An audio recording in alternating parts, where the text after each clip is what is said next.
কাজটা কমপ্লিট করে বাড়িতে যাই। কাজ করতে করতে আর ভাল লাগে না, অনেক হাঁপিয়ে গেছি।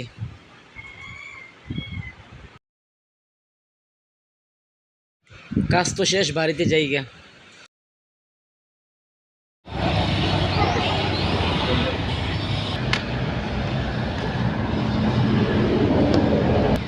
আসসালামু আলাইকুম ভাই, কেমন আছেন? ওয়ালাইকুম সালাম।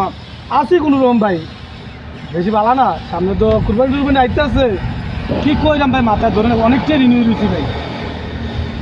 আমার মনে হয় কুরবানি না দিয়েও তো পারতাম না। আছে মেয়ের জামাই টামাই আছে, আবার সমাজও তারা কী করবো, দাওয়াত মেয়ে জামাই দিতেই মেয়ে নাইলে মেয়ের শরবত মুখ দেবে কীভাবে। আর তাছাড়া সমাজের মানুষ আছে, সমাজের তারা তো কত কিছু করবো। সারা বছর কুরবানি দিচ্ছে, এখন না দিলে রেঞ্জ ফেঞ্জ হয়েছে, সমাজের তারা বলন যাবো কুরবানি ভাই কষ্ট করে দেওয়া লাগবো। ভাই কুরবানি তো দিবেন আল্লাহ তাআলাকে রাজি খুশি করার জন্য, কুরবানি তো আর লোক দেখানোর জন্য দিবেন না।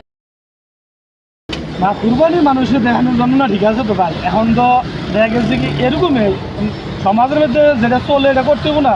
আত্মীয় স্বজন আছে, দেখা গেছে কি মেয়েতে আছে, জামাই আছে, তারা তো দিতে হইব, দাওয়াত দিতে হইব। তো কুরবানির মধ্যে লাগবো না, রাজি করছি ঠিক আছে, কিন্তু গুস্ত তো দরকার। ভাই শুক্রবারে হুজুরে কি কইছে শুনেন নাই? শুক্রবারে কি কইছে হুজুরে, খেয়াল করি নাই তো। শুক্রবারে হুজুরে বলছে কুরবানি হচ্ছে আল্লাহ তাআলাকে রাজি খুশি করার জন্য, লোক দেখানোর জন্য। হুজুরা কত কতই করবো, হুজুরা করতে হলে সংসার চলবো, হুজুরা করতে গেলে লাভ নেই। কারণ তারা তো মনে করেন পরে ঘরটা তারা দিব আমরা রে, মেহমান টেমান আইলে কি করার মতন আমরা। আপনি তো মশলাটা ভালোভাবে জানার দরকার, হুজুরকে জিজ্ঞাসা করলে ভালো হইব। ওই তো হুজুর যাইতেছে। ও হুজুর, এদিকে আইয়েন, কথা আছে। কিসের জন্য যে আবার ডাক দিল? আচ্ছা যাই দেখি কিসের জন্য ডাক দিল, শুনে আসি কি। হুজুর আইতেছে, হুজুর কি বলে মনোযোগ দিয়ে শুনেন, তাহলে বুঝতে পারবেন কুরবানির মানে কি। আসসালামু আলাইকুম হুজুর, ভালো আছেন?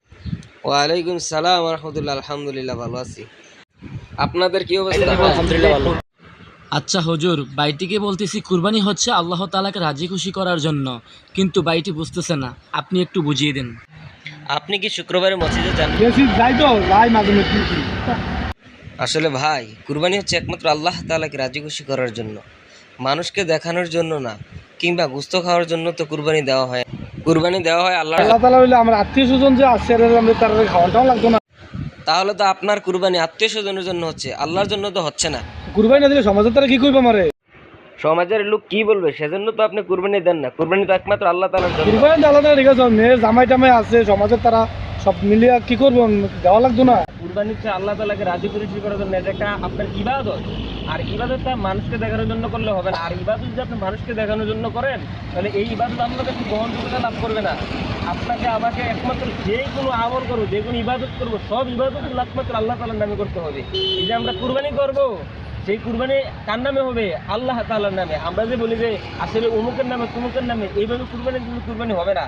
একমাত্র যে অমুকের পক্ষ থেকে আমরা আল্লাহ তাআলার নামে কুরবানি দিতেছি, মানুষকে দেখানোর জন্য না, গুস্ত খাওয়ার জন্য। বুঝতে পারছেন বিষয়টি? আচ্ছা আচ্ছা, তাইলে আমি কুরবানি না দেবো না। না না, আপনার মতো ওয়াজিব হয় নাই। কুরবানি ওয়াজিব হইলে আপনি কি করবেন? কুরবানি দিবেন। তাছাড়া তাইলে হুজুর আমি বুঝতে পারিনি, হয়তো আমার মতো অনেকেই বুঝতে পারে নাই।